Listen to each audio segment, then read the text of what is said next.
Tahimik na pinagmasdan ni Kelly ang mamahaling restaurant habang mahigpit na hawak ang kamay ng kanyang nobyong si Romeo. Hindi niya maitago ang kaba. Ilan taon na kasi silang magkaasintahan, ngunit ngayon lang siya formal na ipakikilala sa mga magulang nito. Bakit parang kinakabahan ka? Nakangiting tanong ni Romeo. Napangiti si Kelly kahit pilit. Normal lang siguro. Unang beses ko silang makikilala. Huwag ka mag-alala. Gustong gusto ka nila. Lagi ka ngang tinatanong ni Mama. Napawi ng bahagya ang kaba ni Kelly. Ilang beses nang ikinuwento ni Romeo kung gaano kasabik ang mga magulang nitong makilala siya. Kaya naman naniwala siyang magiging maayos ang gabing yun. Pagdating nila sa mesa, agad na tumayo ang ama ni Romeo na si Hector. Sandali siyang tumango bilang pagbati. Good evening. Good evening po. Magalang na sagot ni Kelly. Samantala, nanatiling nakaupo si Geneva. Isang mabilis na tingin lamang ang ibinigay nito bago muling ibinaling ang atensyon sa menu. Wala ka bang order? Malamig nitong tanong sa anak. Hindi man lang siya nito kinamayan o binati. Napangiti si Kelly kay Romeo. Ngumiti lamang ito. Tila gustong sabihin, wag niya yung dibdibin. Nagsimula ang dinner. Nag-uusap ang mag-asawa tungkol sa negosyo, sa mga investor, at sa mga bagong proyekto ng kumpanya. Paminsan-minsan ay tinatanong nila si Romeo tungkol sa trabaho nito. Ngunit ni minsan, hindi nila kinausap si Kelly. Tahimik siyang kumain habang pinipilit ngumiti. Pakiramdam niya, isa lamang siyang estrangherong napaupo sa maling mesa. Ilang ulit siyang nagtangkang sumingit sa usapan. Mahilig din po pala kayo sa... Hindi pa man niya natatapos ang sasabihin ay nagsalita na agad si Geneva. Romeo, kamusta na si Juliana? Natigilan ang binata. Mom. Matagal na kayong magkaibigan nun. Sayang talaga. Lalong bumigat ang pakiramdam ni Kelly. Napansin niyang umiwas ng tingin si Romeo. Dapat talaga, doon ka na lang sa kababata mo. Si Juliana. Diretsyong sabi ni Geneva. Natahimik ang buong mesa. Mom, please. Stop. Yun lang ang naisagot ni Romeo. Hindi na napigilan ni Kelly ang sarili. Marahan niyang ibinaba ang kubyertos. Pasensya na po. Mukhang hindi tamang nandito ako. Tumayo siya, ngunit mabilis na hinawakan ni Romeo ang kanyang kamay. Kelly, sandali! Huminga ng malalim ang binata. Tumingin ito sa mga magulang. Mom, Dad, may kailangan akong sabihin. Naghintay ang dalawa. Matagal ko na tong gustong sabihin. Humigpit ang hawak ni Romeo sa kamay ni Kelly. Ma'am, Dad, nagsinungaling ako. Nagkatinginan sina Geneva at Hector. Hindi lang kami boyfriend-girlfriend. Tumigil ang oras para kay Kelly. Ramdam niyang nanginginig ang kamay ng nobyo. Magkalivin na kami. Nanlaki ang mga mata ng kanyang mga magulang. At bago pa man sila makapagsalita, idinugtong ni Romeo ang pinakamatinding sikreto. Magpapakasal na kami. We're pregnant. Tahimik ang buong restaurant. Napahawak si Kelly sa kanyang tiyan. Hindi niya alam kung iiyak ba siya o ngingiti. Sa wakas, ipinaglaban siya ni Romeo. Ngunit kapalit noon ay isang katahimikang mas nakakatakot kesa sigawan. Unti-unting namuo ang luhas sa mga mata ni Geneva. Hindi ito nagsalita. Tumayo lamang ito at mariing hinila ang handbag at walang lingon likod na naglakad palabas ng restaurant. Geneva! Mahinang tawag ni Hector. Saglit nitong tiningnan ng anak. Puno ng pagkadismaya ang mga mata nito. Wala rin tong sinabi at agad din tong sinundan ang kanyang asawa. Naiwang nakaupo sina Romeo at Kelly. Hindi na napigilan ni Kelly ang pagluha. Ako ba ang dahilan kung bakit nagkaganyan sila? Hindi agad nakasagot si Romeo. Nakatitig lamang siya sa pintuang nilabasan ng kanyang mga magulang. Para bang hindi niya rin alam kung tama nga ba ang ginawa niya. At sa gabing yon, Hindi pa nila alam na ang simpleng hapunang yon ang magiging simula ng pagkawasak ng kanilang pangarap na pamilya. 2 taon bago ang gabing yon, wala sa isip ni Kelly na may makikilala siyang lalaking babago sa buong buhay niya. Maaga siya nagpunta sa isang coffee shop sa BGC. Tulad ng nakagawian, dala niya ang laptop at ilang papeles ng kliyenteng kailangan niyang tapusin bago magtanghali. Habang naglalakad papunta sa bakanting mesa, bigla siyang nabangga ng isang lalaki. Ay, sorry! Tumapon ang mainit na kape sa manggas ng kanyang blouse. Nako, pasensya na, hindi kita nakita, sabi ng dalaga. Mabilis na inilapag ng lalaki ang sariling kape at kumuha ng tissue. Ako na maglilinis, sabi ng lalaki. Ayos lang, accident lang naman. Pero halatang nahihiya ang binata. Ako si Romeo. Ngumiti si Kelly. Kelly. Hindi agad umalis si Romeo. Pwede ba kitang ilibre ng bagong coffee? Kasalanan ko naman. Napailing si Kelly. Hindi na kailangan. Please, para naman mabawasan ang bigat sa konsensya ko. Sabi ni Romeo habang nakangiti. Napatawa si Kelly. Sige, okay, coffee lang. Mula sa simpleng paghingi ng tawad, nauwi ang usapan sa halos 2 oras na kwentuhan ng mga bagay-bagay. Napag-alaman nilang pareho silang mahilig sa mga lumang pelikula, mahilig bumiyahe at pareho ring workaholic. Hindi na malaya ni Kelly ang oras. Kailangan ko nang umalis. Pwede ba kitang ihatid? Nako, malapit lang opisina ko. Sige, pero pwede bang makuha number mo? Nag-atubili si Kelly. Hindi siya sanay makipagkilala sa estranghero. Ngunit may kung anong kabaitan sa mga mata ni Romeo na mahirap tanggihan. Ibinigay niya ang kanyang numero. Mula noon, halos araw-araw na magkausap sina Romeo at Kelly. Hindi nagtagal. Naging madalas ang kanilang pagkikita hanggang sa tuluyang maging magkasintahan. Sa bawat araw na lumilipas, lalo nilang nakikilala ang isa't isa.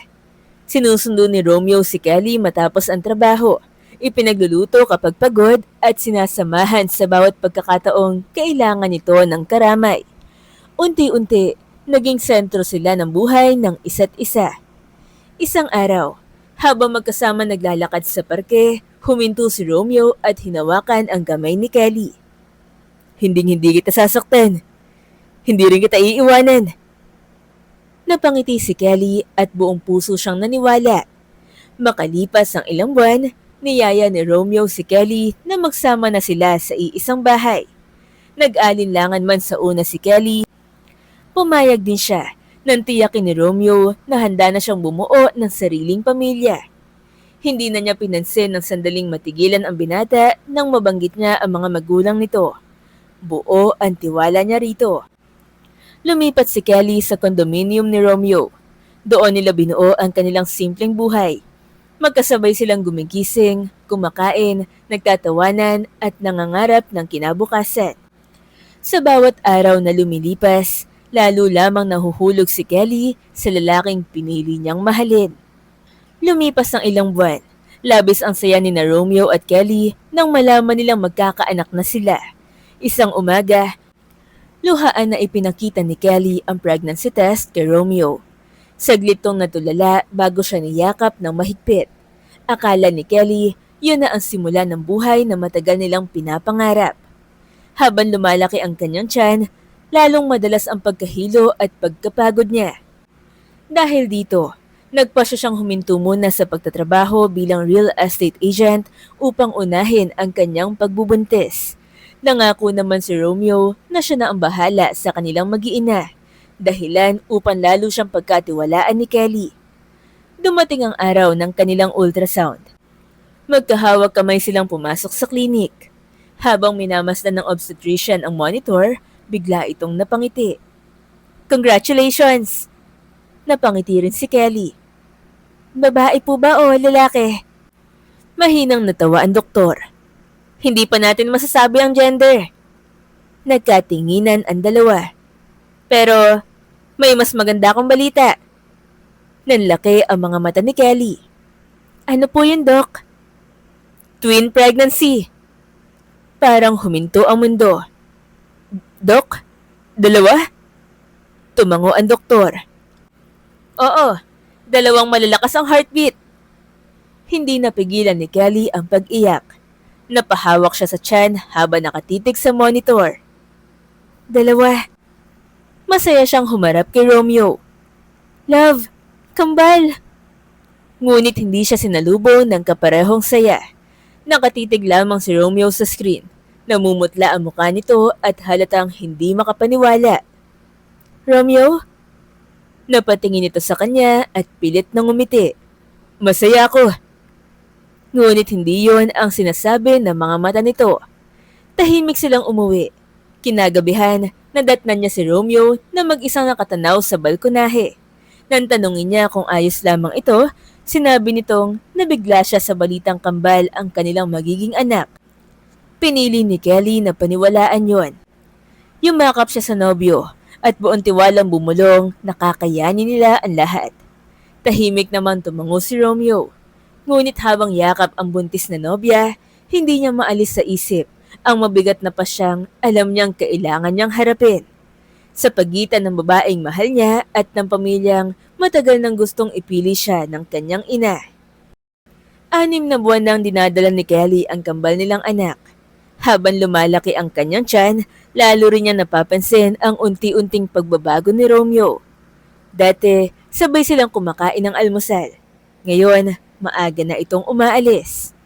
Dati, halos bawat oras ay may tawag o message ito sa kanya. Ngayon, madalas ay hindi na ito sumasagot. Kapag nagtatanong si Kelly, iisa lang ang sagot nito. Maraming trabaho. Pinili niyang maniwala. Alam niyang lumalaki ang responsibilidad ni Romeo dahil malapit na silang magkaroon ng pamilya. Ngunit habang lumilipas ang mga linggo, lalo lamang lumalalim ang kanyang pagdududa. Madalas ng hating gabi kung umuwi si Romeo. Minsan ay madaling araw na. At kung minsan naman, hindi na ito umuuwi.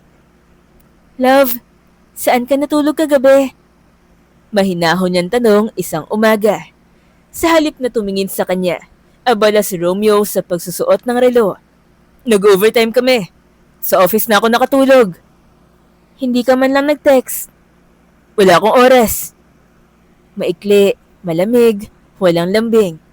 Hindi na nagsalita si Kelly. Habang papalayo ang sasakyan ni Romeo, hindi na siya mapakali. May mali at kailangan niyang malaman ang totoo. Kinabukasan, nagpa siyang puntahan ang opisina ng kumpanya ng pamilya ni Romeo. Pagdating niya sa lobby, ngumiti pa ang receptionist. Good afternoon, Ma'am Kelly. Sino pong hanap niyo? Si Romeo po. Ah, nasa executive lounge po. Nagpasalamat si Kelly at dahan-dahang sumakay ng elevator. Habang papalapit siya sa executive lounge, may narinig siyang tawanan. Pamilyar ang boses. Huminto siya sa pintuan at dahan-dahan niya itong tinulak. Parang gumuho ang buong mundo. Sa kanyang harapan, mahigpit na magkayakap sina Romeo at Juliana. Nalaglag sa sahig ang dala niyang supot ng prutas.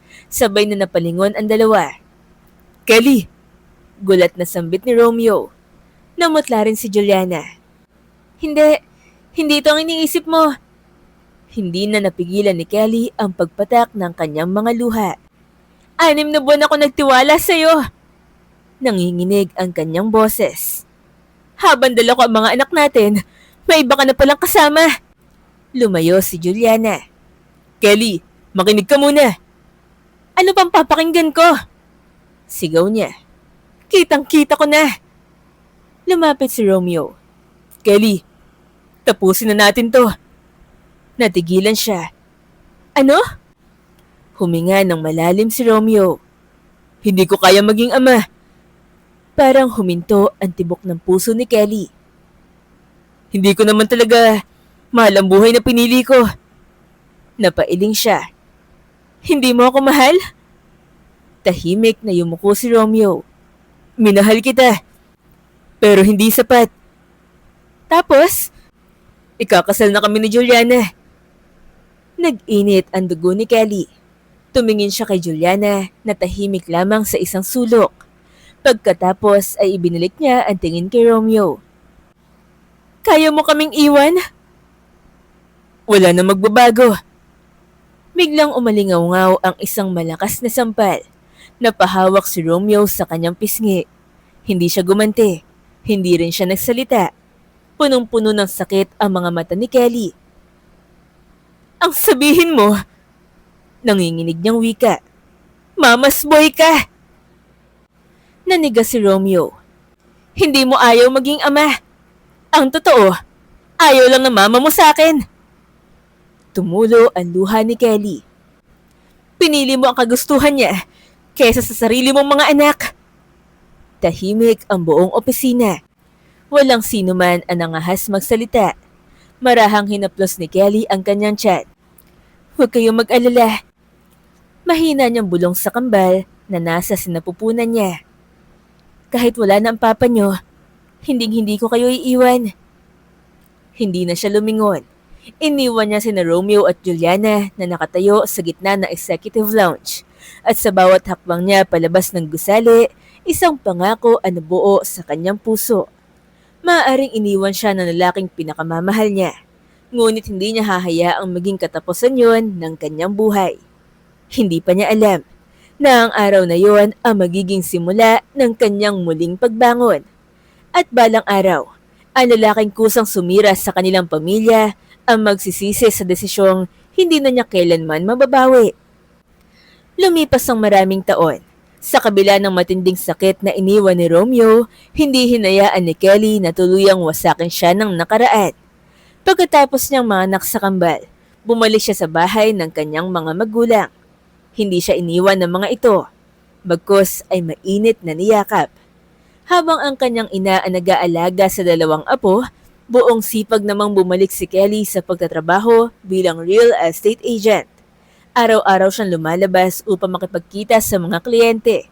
Kapag may free time ay nag-aaral siya, nagbabasa ng libro at nagre-research sa internet. Mula umaga hanggang gabi, halos wala siyang pahinga. Umaasa siyang magbubunga ang lahat kalaunan. At hindi naman siya nabigo. Unti-unti, dumami ang kanyang nabebentang bahay at lupa. Nakakuha siya ng mataas na komisyon. Dahil sa sipag at tiyaga, nakapag-ipon siya ng sapat na puhunan upang makapagpatayo ng sarili niyang negosyo.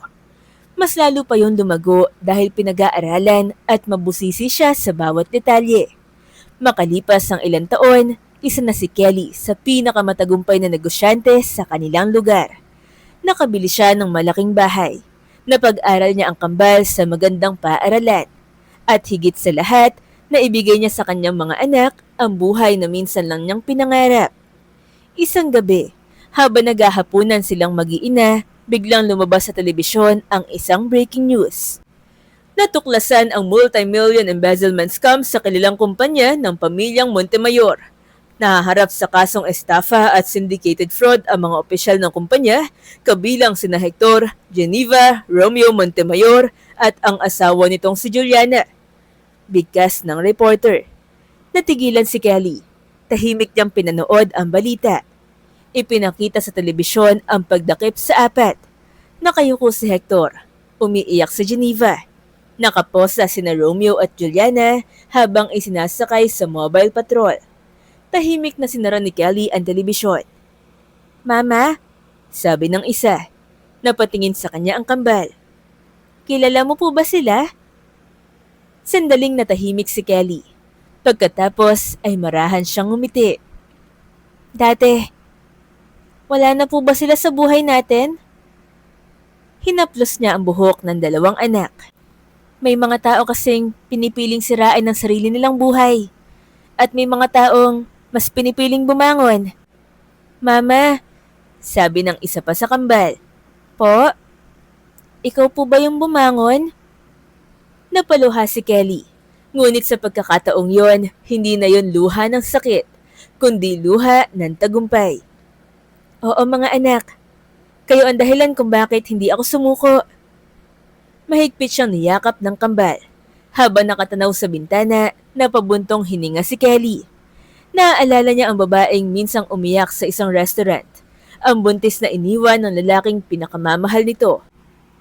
Ang babaeng halos mawala ng pag-asa, ngunit ang babaeng yon ay wala na. Ang natitira ay isang ina, isang matagumpay na negosyante, at isang babaeng napatunayang hindi nasusukat ang halaga ng isang tao sa pagmamahal na ibinibigay sa kanya ng iba, kundi sa lakas ng loob niyang bumangon sa bawat pagkakataong siya'y nadudurog. Samantala, sa loob ng malamig na selda, tahimik na nakaupo si Romeo. Sa kanyang kamay ay isang lumang litrato. Litrato nilang dalawa ni Kelly bago pa ipinanganak ang kambal. Mahigpit niya yung niyakap habang walang tigil ang pag-agos ng kanyang mga luha. Ngayon lamang niya lubos na naunawaan ng lahat na wala sa kanya ang babaeng tunay na nagmahal. Hindi dahil sa kapalaran, kundi dahil sa sarili niyang mga desisyon. At yon ang pagsisising habang buhay niyang dadalhin. Lumipas pa ang ilang taon, lalong umunlad ang negosyo ni Kelly at nakilala siya bilang isa sa pinakamatagumpay na negosyante sa kanilang lungsod. Marami ang humanga sa kanyang sipag, talino at kabutihan loob. Hindi rin nagtagal, isa-isang dumating ang mga lalaking nais manligaw at maging bahagi ng kanyang buhay. Ngunit sa bawat pagkakataon, magalang lamang siyang ngumingiti. Sa ngayon, sapat na sa kanya ang dalawang munting taong naging dahilan ng kanyang muling pagbangon. Buong puso niyang inalagaan, pinalaki at minahal ang kambal. Hindi niya hinayaang maramdaman ng mga ito ang kakulangan ng isang ama sapagkat ibinuhos niya ang lahat ng pagmamahal na kaya niyang ibigay. Habang pinagmamasdan ang masayang paglalaro ng kanyang mga anak sa hardin, napangiti si Kelly.